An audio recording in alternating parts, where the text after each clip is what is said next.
Fans of horror comics everywhere can get really excited because the Rippaverse released their epic sequel, Bloodruth number 2, and I am here to tell you all about it. I am so excited. Once again, the Saska sisters delivered a home run for this epic series, and I cannot wait to dive into it. 'Cause I've been living life right like I could just die any minute, going for a ride down the...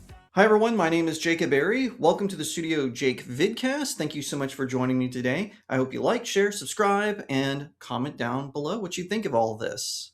Alright, so like I said, it is time to review the sequel to Bloodruth, of course titled Bloodruth 2. The Saska sisters return to write the story, and they are joined by Michael Montanot and Brett R. Smith, who do the artwork and colorization respectfully. And I'm going to read my review from my website, studiojakemedia.substack.com. There will be a link in the description and the pinned comment if you want to check that website out.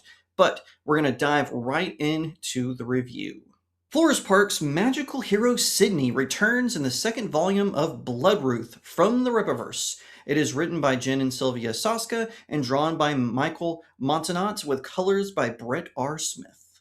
Leaving Alexander Crowley in charge of her castle, Sydney Bloodruth decides to visit her grandmother to find out if there is a way to bring her mom back and save her vampiric brother. Meanwhile, the villainous duo Lillian Ronashi and Michael Copper plan to get revenge on Sydney in a very personal way.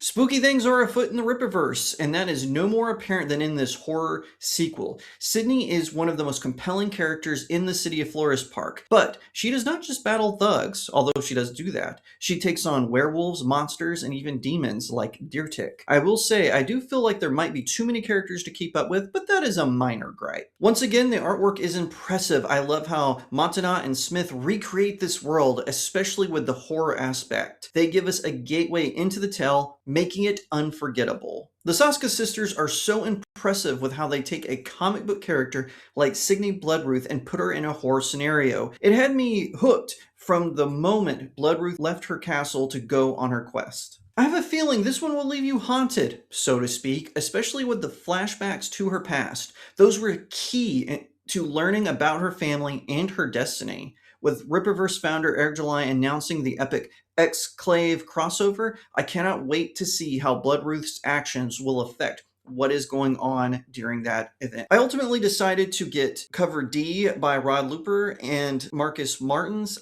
because I just love like the duality of Bloodruth in the center with the forces of hell on one side and the angels on the other. I just thought that was very cool. And I stand by that review. I normally am not a huge fan of magical superheroes. Obviously, there's a few exceptions like Doctor Strange, Dr. Fate, and Zatanna, but I will add Bloodruth to that list. I am so hooked to the story. It has been a fantastic ride from the moment she appeared in Isom number 2 alongside, well, Isom.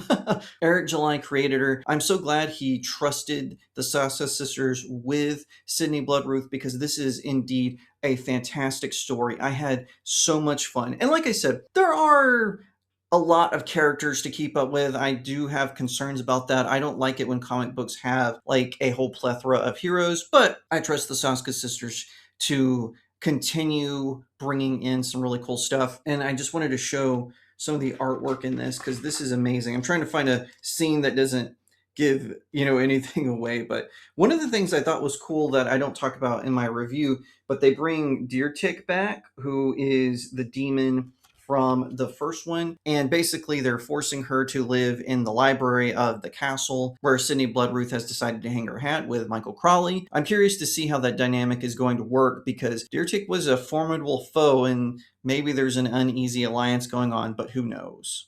Bottom line is, this story was fantastic. I am so excited to see what all of you think of it because Sydney Bloodruth is so impressive as a character. I just love everything about her. I like her story about how she, maintains a sense of joy despite having such a tragic background, that being the tragic end of her mother and her brother being turned into a vampire, and of course her father blaming her for what happened. We meet some more members of the Bloodruth family. We meet her grandma, and I didn't talk about this in my review on my website because, again, I didn't want to give too much away, but spoiler alert here. You find out her grandfather is actually now a werewolf, and her grandmother just keeps him on the grounds of their family estate with other werewolves. I thought that was really interesting twist on it.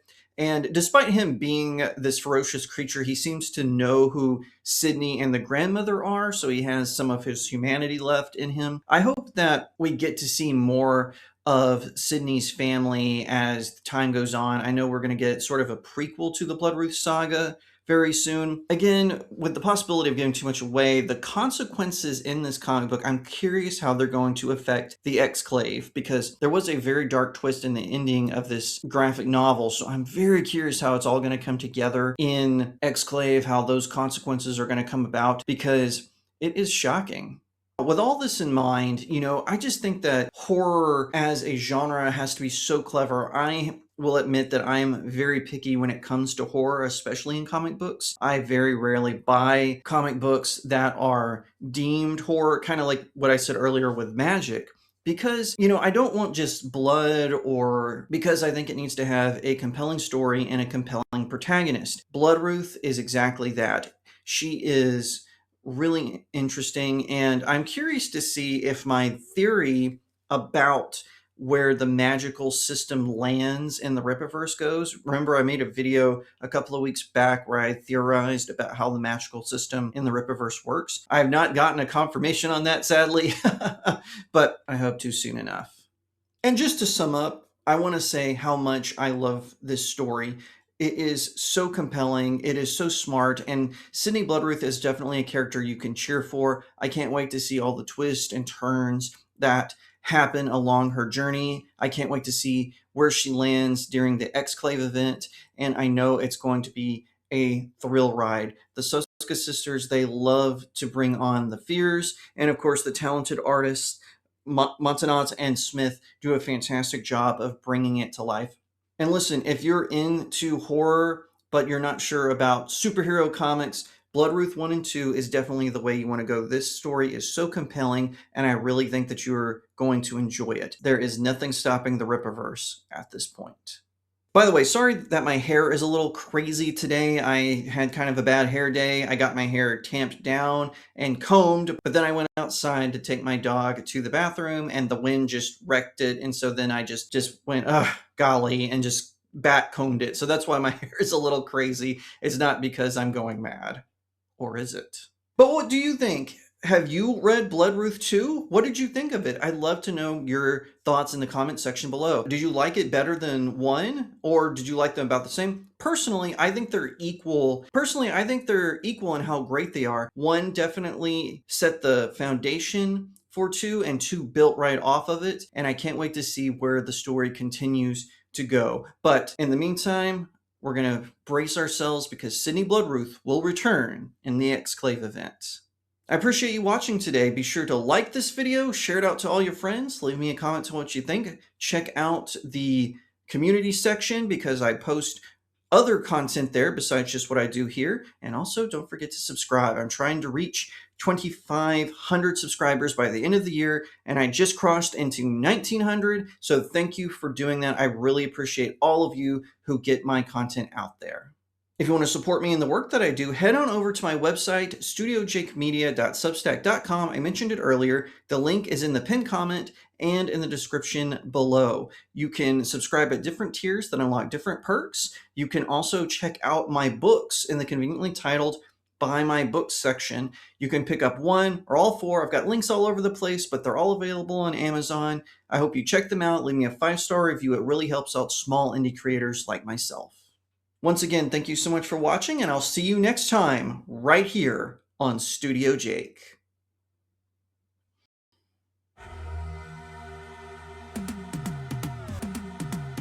'Cause I've been living life right like I